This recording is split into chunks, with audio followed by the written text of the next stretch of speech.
Assalamualaikum warahmatullahi wabarakatuh. Alhamdulillahi rabbil alamin. Wassalatu wassalamu ala asyrafil anbiya'i wal mursalin. Habibina maulana Muhammadin wa ala alihi wa sahbihi ajma'in. Man yahdillah fala mudhillalah wa man yudlil fala hadiyalah.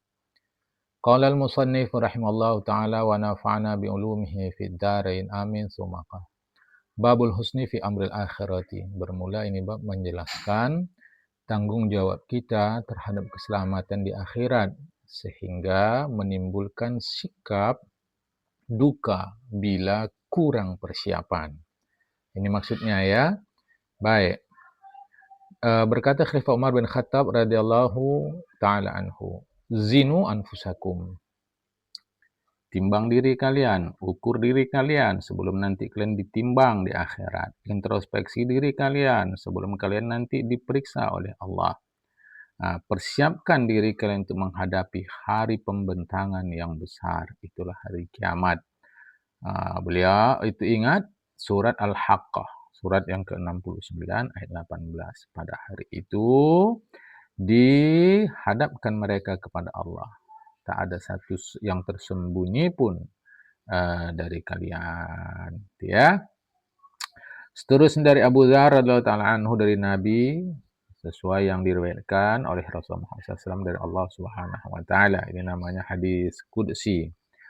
Wahai hambaku, ku haramkan diriku merugikan siapapun. Karena itu kujadikanlah tindakan merugikan itu sebagai perbuatan yang terlarang, muharraman, diharamkan. Fala, maka janganlah kalian bertindak saling merugikan. Wahai hambaku, kan sesat semuanya, kecuali yang aku beri petunjuk. Mintalah petunjuk padaku, kutunjuki. Wahai hambaku, kalian semua lapar, kecuali yang kuberi makan. Mintalah makan kepadaku, kukasih dia makan. Wahai hambaku, semua kalian telanjang, kecuali yang kupakaikan pakaian. Mintalah pakaian kepadaku, kukasih dia pakaian. Wahai hambaku, kalian nih malam siang buat salah saja. Aku ampunkan dosa kalian semua. Kuampunkan semua dosa. Maka minta ampunlah kalian kepadaku. Kuampunkan kalian. Wahai hambaku, kalaulah orang-orang yang sejak awal diciptakan sampai yang terakhir di antara kalian, manusia, jin, semuanya itu punya hati yang amat bertakwa. Ya, itu tak menambah sedikit pun kekuasaanku, wahai hambaku. Kalau orang dulu, orang belakangan, semuanya yang awal diciptakan sampai yang terakhir, manusia, jin, hatinya itu paling bengis, paling kejam, paling jahat. Itu tak mengurangi kekuasaanku sedikit pun. Wahai manusia, kalaulah orang dulu, orang belakangan, manusia, jin, mereka semua berada di satu tempat yang tinggi. Semuanya minta apapun yang mereka minta kepadaku. Mereka minta ku kasih. Itu sedikit pun tak mengurangi perbendaharaanku. Kecuali kalau kalian mau tengok juga perbandingannya ya. Sebagaimana berkurangnya air laut apabila dimasukkan jarum. Sekali masuk, air yang ada di jarum itu, itulah yang sedikit untuk kalian. Jangan nanti timbulkan paham. Berarti berkurang juga milik Allah. Tidak, Allah ingin menunjukkan sedikit kali yang kalian minta itu. Ya, kau walaupun semua. Wahai hambaku, sesungguhnya itulah perbuatan-perbuatan kalian. Itu uhsiha, kuhitung itu semuanya untuk kalian. Kugenapkan pada hari kiamat semuanya. Kalau dia dapat baik, pujilah Allah. Tapi kalau dia dapat tak baik selain itu, fala, maka janganlah dia cela kecuali dirinya sendiri. Ya. Dari Abu Sa'id Al-Khudri ta'ala anhu dia mengatakan, Nabi mengatakan, besuklah orang-orang sakit, antarlah jenazah. Itu semua akan mengingatkan kalian kepada akhirat.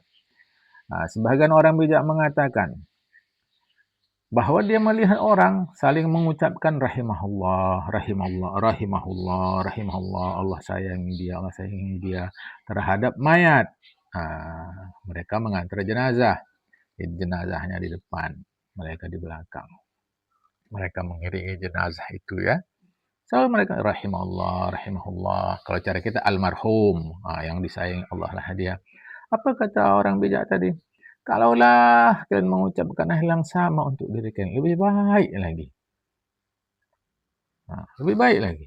Maksud beliau bukan tak boleh mengucapkan almarhum kepada yang sudah mati, rahimahullah, kepada yang sudah mati. Tidak. Tapi coba kalian perhatikan diri kalian. Mengapa kalian tak sayangi dia? Sebab dia yang sudah mati ini, qad mati, dia sudah mati, wa naja min salasati ahwalin. Dia sudah selamat menghadap 3 fase yang mengerikan. Ahwal itu huru-hara ya. Satu, nampak malaikat maut dah lewat dia. Dua, dia merasakan betapa ya pahitlah mati itu. Dia sudah merasakan. Dia sudah melewati perasaan cemas ketika mati. Apa lagi? Sekarang giliran kalian lah, perbaiki diri kalian. Kira-kira begitu maksudnya. Qala berkata Asy'abul Samarkandi. Abu Darda mendengar ada seorang di belakang jenazah mengatakan begini. Siapa ini yang kita antar ini? Abu Darda jawab. Yang diantar ini kau. Kalau nggak mau dibilang kau, aku. Kemudian beliau membaca surat Az-Zumar. Surat 39 ayat 30. Kau mati, mereka pun mati. Itu maksud Abu Darda. Tak usah sibuk ngurus yang diantar nih. Kau pun, kalau nggak kau, aku pun bakal mati kita. Diriwayatkan dari Hasan Basri, beliau pernah melihat ada orang makan di kuburan. Ini bukan persoalan hukum ya. Ini persoalan adab nih.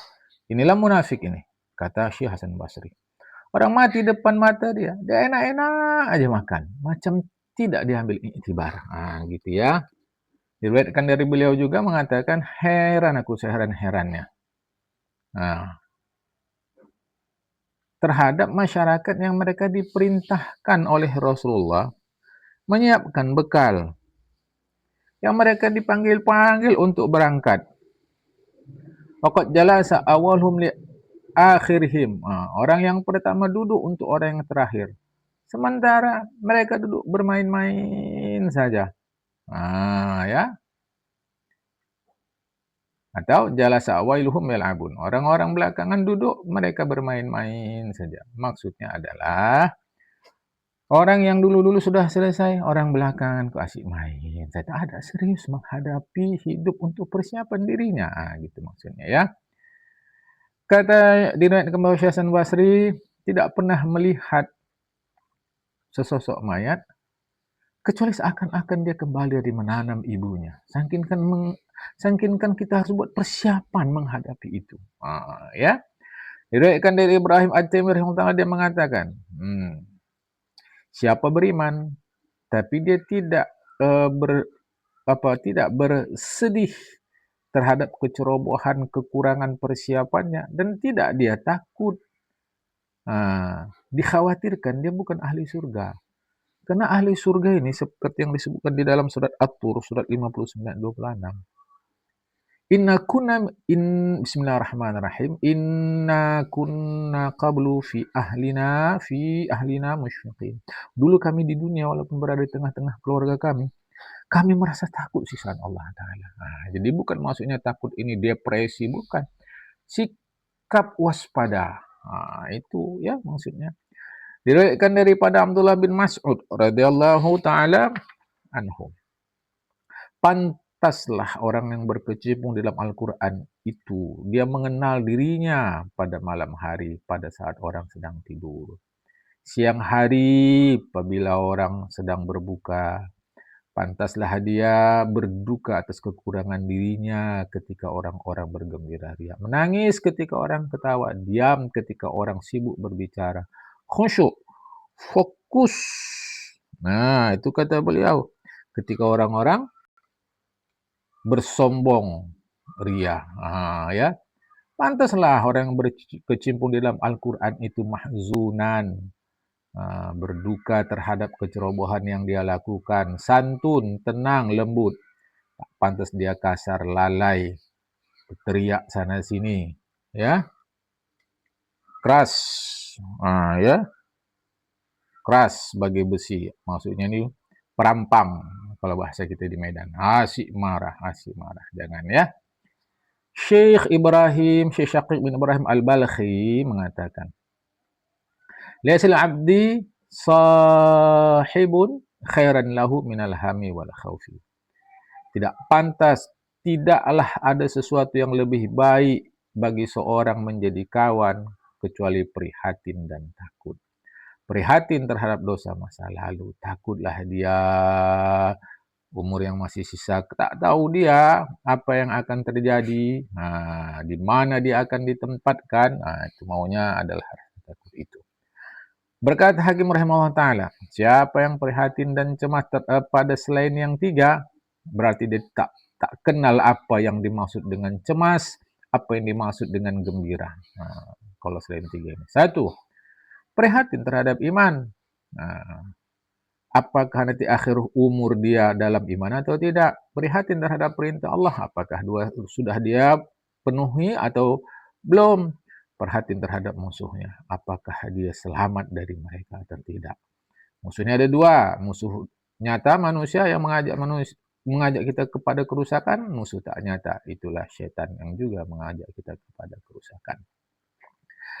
Diriwayatkan dari Anas bin Malik.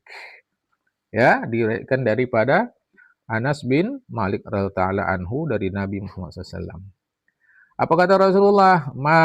Maghraqat ainun bima'iha illa harmalan nari haraqaha. Tidaklah bercucuran air mata kecuali Allah haramkan neraka membakarnya.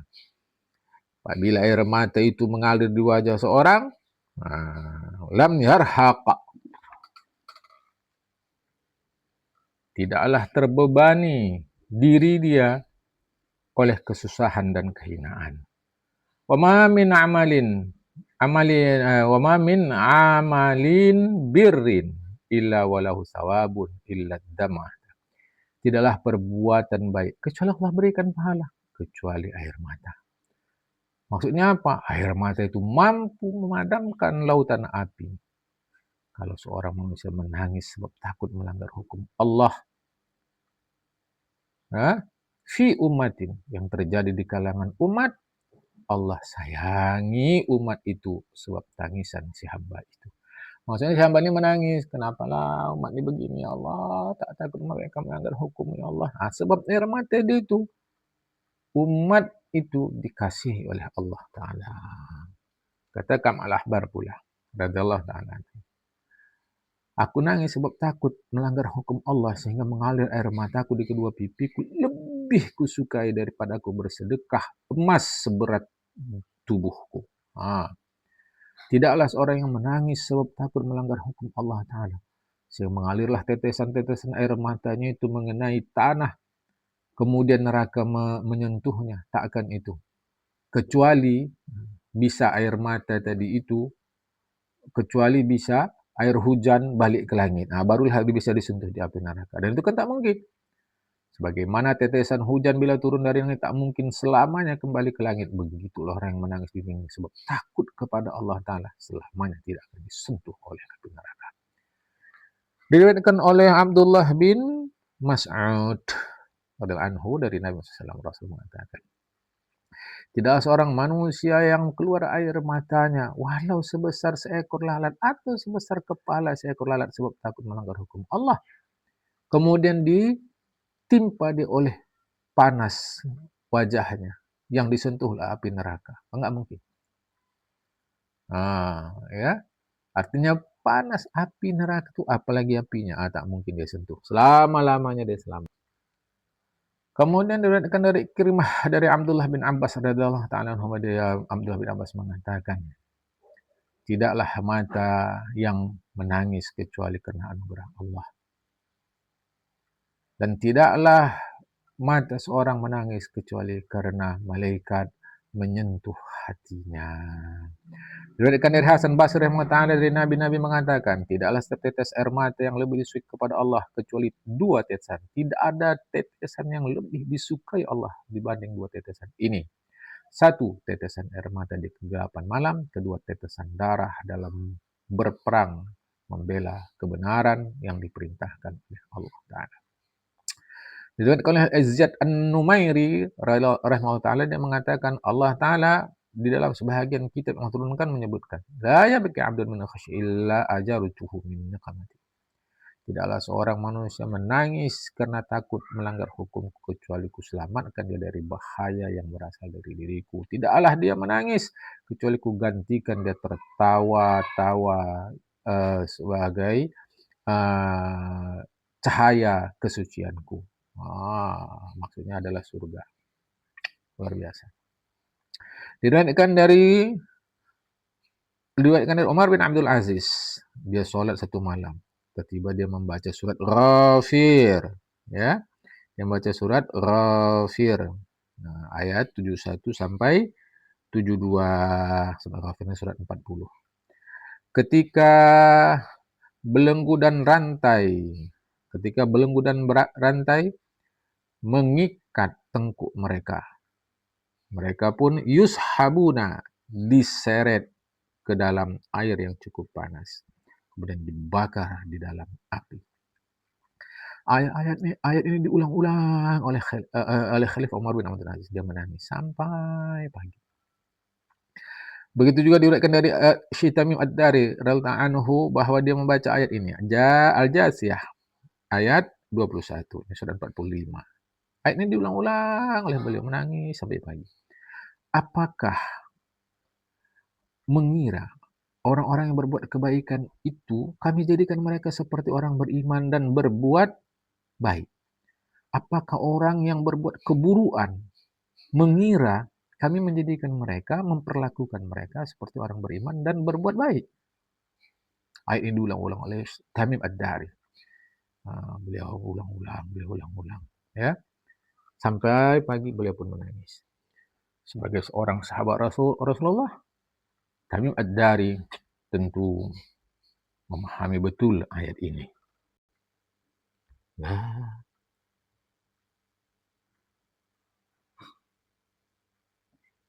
diriwayatkan dari Nabi Muhammad SAW, beliau membaca surat Al-Maidah ayat 118, surat yang ke-5. Ya Allah, jika kau siksa mereka, mereka hamba-Mu.